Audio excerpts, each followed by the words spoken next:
We'll guide you through how to fix the camera failed on a Samsung phone. If you find this useful, then please consider subscribing and liking the video. This problem can be really annoying as you're then unable to go and use the camera.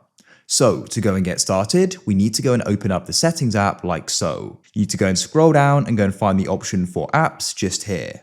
Now in apps, you need to go and find camera. When it's loaded, you can use the search at the top right or scroll down and go and find it. Here it is, go and tap on it.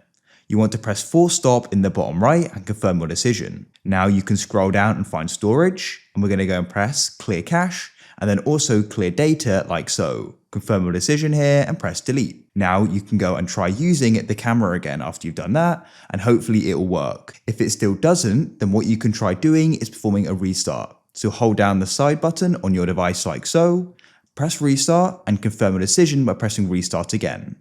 Wait for it to start again. When it does, the camera should hopefully work. The phone is now started and hopefully now the camera will work.